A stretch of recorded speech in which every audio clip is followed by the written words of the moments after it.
Acara ini dipersembahkan oleh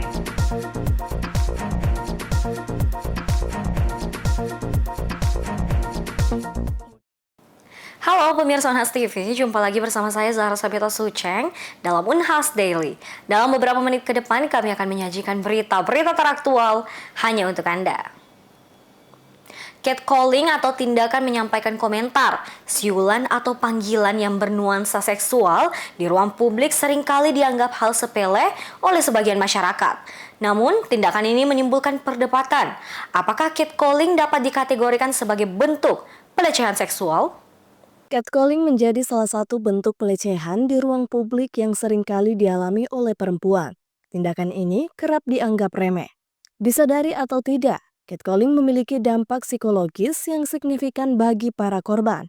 Catcalling itu sendiri merujuk pada pelecehan yang dilakukan, baik secara verbal maupun nonverbal, seperti siulan, komentar seksual, gerakan provokatif, hingga penggunaan klakson kendaraan untuk menarik perhatian, yang semuanya dilakukan di ruang publik.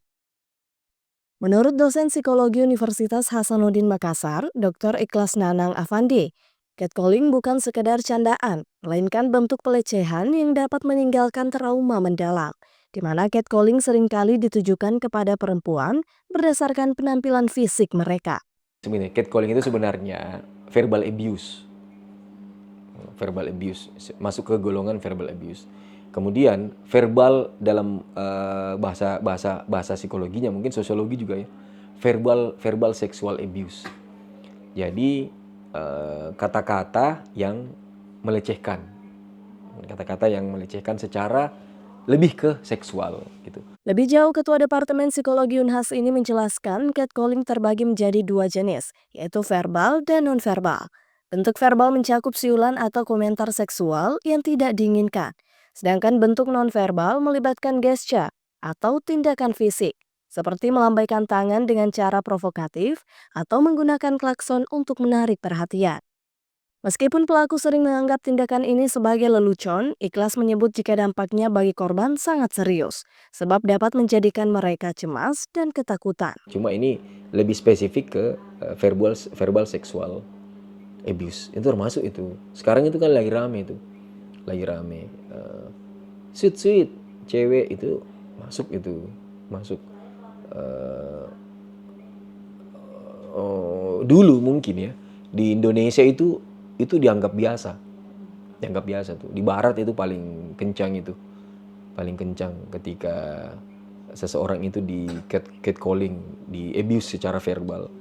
Gitu. Tapi sekarang kayaknya di sini tuh udah ada kesadaran.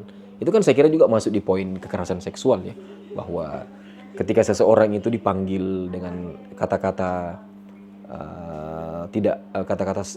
tidak menyenangkan yang berbau-bau seksual, itu kan memang masuk kategori pelecehan seksual. Kamu laki-laki juga itu bisa. Misal, hey seksi, kamu dikit itu kan masuk catcalling tuh. Apalagi sama bencong, laporkan tuh. Kalau kamu ketemu sama gay itu, hey seksi, itu masuk gitu.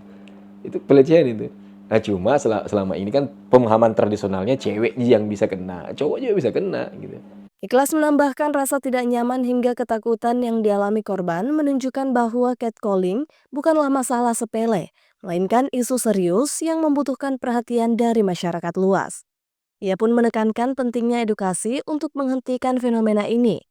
Masyarakat harus mulai sadar bahwa catcalling adalah pelecehan dan bukan pujian. Edukasi perlu dilakukan sejak dini agar generasi muda memahami batas-batas etika dalam bersikap di ruang publik. Catcalling yang sering disepelekan dan dinormalisasi harus menjadi perhatian serius karena dapat mengganggu kenyamanan dan rasa aman perempuan di ruang publik. Dengan edukasi yang masif dan kampanye kesadaran diharapkan masyarakat dapat memahami bahwa tindakan ini adalah bentuk pelecehan yang harus dihentikan, sehingga ruang publik bisa menjadi tempat yang aman dan nyaman bagi semua orang. Rahmatia Muhammad Syeful, Unhas TV. Pemirsa, kotoran telinga sering dianggap mengganggu dan harus dibersihkan secara rutin. Namun tahukah kamu jika kotoran telinga memiliki peran penting dalam melindungi kesehatan telinga?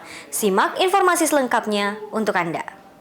Kotoran telinga atau serumen dihasilkan secara alami oleh kelenjar yang terdapat di liang telinga. Meski namanya kotoran, namun sejatinya serumen memiliki banyak manfaat bagi telinga. Menurut dokter spesialis THT, Profesor Eka Savitri SPTHT KLK, serumen mengandung zat yang bersifat antibakteri dan antifungi, sehingga dapat melindungi telinga dari serangan kuman dan jamur. Serumen juga berfungsi sebagai pelumas untuk mencegah kulit liang telinga menjadi kering dan gatal. Tidak hanya itu, sifat asam yang dimilikinya membantu mengurangi risiko terjadinya infeksi. Padahal sebenarnya kotoran telinga itu kalau sedikit dia itu karena mengandung asam, maka dia bisa melindungi juga kulit daripada liang telinga kita. Jadi mencegah adanya serangga atau benda-benda asing yang lain. Prof. Eka menambahkan, serumen sebenarnya dapat membersihkan diri sendiri secara alami. Gerakan rahang seperti mengunyah atau berbicara membantu kotoran ini keluar dari telinga tanpa memerlukan alat bantu. Karena itu, bersihkanlah telinga secukupnya dan tidak terlalu sering agar tak merusak proses alami ini. Sebab jika serumen menumpuk dan menyumbat di liang telinga, maka dapat menimbulkan gangguan pendengaran, gatal, sakit, dan keluarnya cairan dari telinga. Feni Septiani Samuel, Unhas TV.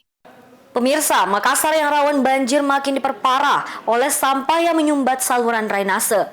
Dibutuhkan perubahan mindset masyarakat dan upaya pemerintah untuk mengadakan fasilitas penanganan sampah. Berikut liputannya untuk Anda. Kota Makassar yang berada di kawasan topografi rendah dan diapit oleh 2 sungai memiliki potensi banjir yang tinggi. Masalah ini semakin diperparah oleh buruknya pengelolaan sampah yang mengganggu sistem drainase.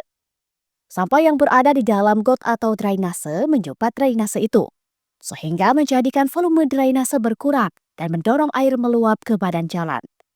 Menurut Dr. Insinyur Rizwal Karama STMT, Kepala Laboratorium Hidrolika Teknik Sipil Universitas Hasanuddin Makassar, sampah menyumbat saluran drainase salah satunya disebabkan kurangnya kesadaran masyarakat untuk tidak membuang sampah di saluran drainase. Karena dia dibelah 2 sungai, maka Makassar ini berada pada daerah downstream ya, dari 2 sungai itu. Sehingga potensi banjir ini selalu ada terhadap kota Makassar. Ya, tentu yang pertama adalah pemerintah. Jadi kalau dia sampah ya, ini kan mengganggu sistem saluran drainase ya, bisa mengurangi kapasitas tampung ya. Nah, terus yang kedua tentu terpulang lagi ya kesadaran masyarakat bahwa saluran drainase itu bukan tempat pembuangan sampah. Selain aspek drainase yang terganggu oleh sampah, penanganan masalah sampah di Kota Makassar juga menghadapi berbagai tantangan.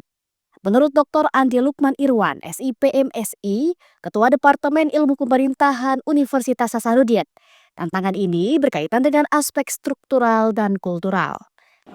Problemnya saya kira kalau kita cermati ada 2 konteks. Yang pertama pada konteks struktur.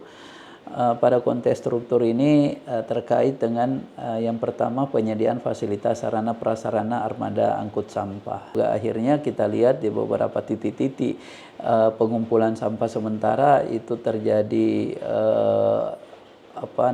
overload, lalu kemudian terjadi penyebaran sampah yang akhirnya memang mengganggu saluran pembuangan drainase air kita tidak bisa berjalan dengan baik karena tumpukan-tumpukan sampah yang meluber ke drainase. Kemudian yang berikutnya terkait dengan sarana angkut sampah ini dari tempat pembuangan sementara ke tempat pembuangan akhir. Nah, ini pun tempat pembuangan akhir kita di Antang khususnya yang saya kira kita sudah tahu semua sudah over capacity juga dari sisi ketercukupan ruang untuk menampung sampah yang dihasilkan oleh masyarakat Kota Makassar. Nah, ini saya kira problem dari sisi armada. Kemudian yang kedua, aspek struktur yang terkait ketersediaan anggaran. Lukman menambahkan, Kota Makassar sudah memiliki perda terkait penanggulangan sampah. Hanya saja dalam realitanya belum maksimal. Tantangan pengelolaan sampah ini juga berdampak pada masyarakat secara langsung. Menurut Laude Muhammad Abdullah Siddiq, mahasiswa ilmu pemerintahan Universitas Hasanuddin, setiap individu di Makassar menghasilkan sekitar 0,6 kg sampah per hari, sehingga menurutnya regulasi yang lebih baik sangat diperlukan. Untuk kita tidak bisa menyalahkan pihak siapapun yang bersalah karena semua elemen masyarakat itu berperan penting dalam sumbangsi sampah. Jadi penghasilan sampah itu juga bukan serta-merta karena kesalahan masyarakat, tapi juga perlu ada regulasi dari pemerintah untuk mengelola sampah di masyarakat. Karena kalau kita lihat terakhir data menunjukkan bahwasanya kalau di Kota Makassar itu per individu itu menghasilkan 0,6 kg sampah per hari, dan itu dikali berapa juta masyarakat yang ada di Kota Makassar. Dengan kolaborasi yang kuat antara pemerintah, masyarakat, dan pihak swasta, Laude berharap masalah banjir dan pengelolaan sampah di Kota Makassar dapat ditangani lebih efektif. Rizka Fraja, Unhas TV. Sebagai tindak lanjut dari pelatihan keselamatan kerja di lingkungan Universitas Brawijaya, Divisi K3L menggandeng BPBD Kota Malang untuk mengadakan simulasi penanganan akibat gempa. Melalui simulasi ini diharapkan sivitas akademika UB mampu melakukan tindakan penyelamatan ketika terjadi bencana secara cepat, tepat, dan aman. Kegiatan pelatihan keselamatan kerja yang dilakukan oleh Divisi K3L Universitas Brawijaya memasuki hari terakhir hari ini dengan simulasi. Panitia merancang simulasi jika terjadi gempa, sehingga peserta dapat berlatih untuk melakukan evakuasi melalui tangga darurat, jalur evakuasi hingga ke arah titik kumpul. Tim dari BPBD Kota Malang, Kabiba, mengatakan bahwa pihaknya membantu Sivitas Universitas Brawijaya agar memiliki kemampuan dalam evakuasi terhadap bencana gempa. Simulasi kebencanaan karena dipandang perlu bahwa di Universitas Brawijaya, di kampus-kampus, di fakultas-fakultas yang ada itu perlu adanya simulasi terkait dengan gempa bumi, karena tidak menutup kemungkinan bencana tidak pernah kami duga dan bisa terjadi sewaktu-waktu. Untuk itu kami di sini memberikan informasi terkait dengan kebencanaan gempa bumi, simulasi gempa bumi yang barusan disampaikan oleh KND. Itu juga dari BPBD juga, teman di BPBD semuanya. Kami membawa tim dari BPBD terkait dengan undangan dari Brawijaya Divisi K3R. Melalui simulasi ini, diharapkan para peserta mengetahui standar operasional prosedur yang tepat dalam menghadapi bencana gempa, terutama di gedung bertingkat. Baik pemirsa, berita tadi sekaligus menutup perjumpaan kita hari ini. Jangan lupa untuk terus saksikan Unhas Daily hanya di Unhas TV. Saya Zara Sabita Suceng beserta kru yang bertugas, pamit undur diri dan sampai jumpa.